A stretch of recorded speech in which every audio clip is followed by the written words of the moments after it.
All right, today we are driving into something huge, a massive shift that's happening in marketing right now.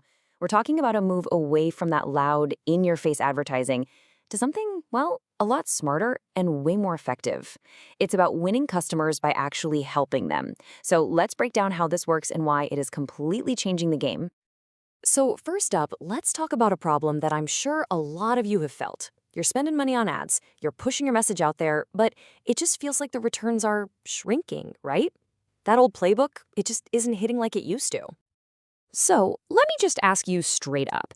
Does it ever feel like your ads are just vanishing into thin air? Like you're shouting, but nobody's listening? If you're nodding along right now, trust me, you are not alone.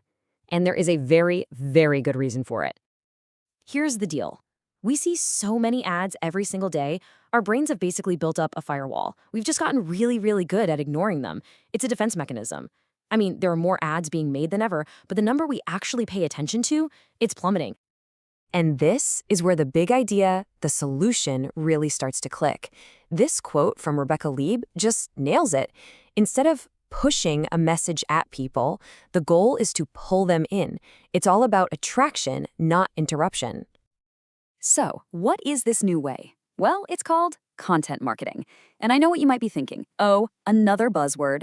But get this. The core idea is actually over 100 years old. This isn't some fleeting trend.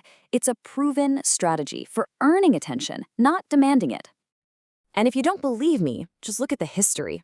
The roots go way deeper than you'd think. I mean, back in 1895, John Deere started a magazine, not to sell more tractors, but to help farmers be more successful.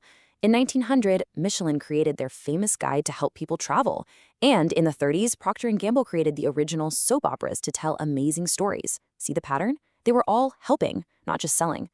So what are we really talking about here?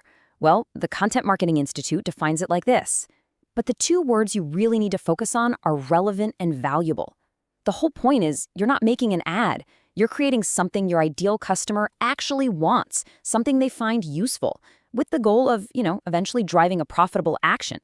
So here's the difference in a nutshell. Traditional push marketing interrupts people. It's all about the brand, and it goes straight for the hard sell. Pull marketing, content marketing, is the complete opposite. It attracts people by focusing on what they need, giving them real value, and building a relationship long before you ever ask for a sale. Okay, so you get the why. Now let's get into the fun stuff, the how. What are the actual tools that businesses are using to make this happen and see real growth? Well, the data is pretty clear, especially for B2B marketers. A whopping 87% are using social media. Right behind that, 83% are using articles on their websites, and 77% are using blogs. These are pretty much the workhorses of the content world. So what does using them actually look like?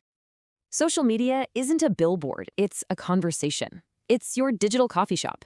Instead of just shouting your latest deals, you're there to answer questions, share genuinely useful tips, and just talk to people. This is where you build a real community around your brand. Now, your blog and your articles, that's your library. That's your knowledge hub. Think about the questions your customers are typing into Google late at night. That's what you write about. Every single time you solve a problem for them, you build a little more trust and prove you're the expert they should turn to. And then there's video. Oh man, video is the ultimate show don't tell machine. Whether it's a quick tutorial, a product demo, or a look behind the scenes, video creates a human connection that honestly text just can't compete with. Okay, I know. Social media, blogs, videos, it can sound like a lot, maybe even a little overwhelming. But here's the good news. You can break it all down into a really simple 4-step game plan that makes it totally manageable. It really is this straightforward. Step 1, analyze. You've got to know what makes you special. Step 2, know your customer. I mean, really know them. What keeps them up at night? Step 3, plan. This is where you decide what you're going to make and when you're going to post it. And finally, and please do not skip this one, Step 4, measure. You have to track your results. It's the only way to know if what you're doing is actually working. Yeah, let's talk about that last step for a second, because measuring is everything. This is not about creating content just to have content. No way. It's about getting real measurable results for your business. So what should you actually be looking at? You can think of it like a funnel. At the very top, you've got traffic. Are people finding you? Simple as that. Next is engagement. Are they actually interacting with your stuff, liking, sharing, commenting? Then we get to lead generation. Are they interested enough to give you their email? And all of it leads to the most important metric, sales. This is how you prove that helping people is actually good for business. So if you're still sitting there thinking, is this really for me? Is this just some niche strategy? I want you to look at this one number, 91%. That's right. 91% of business-to-business marketers are already doing this. This isn't the alternative anymore. It's the mainstream. This is how smart, modern companies are growing. And you know what that means? Your competition is probably already on it. So look, the shift is happening. The tools are right there for you to use. The strategy is proven time and time again. The only real question left is the one that's all about you. The old way was shouting about what you sell. The new way is about sharing what you know. So, what story are you going to tell?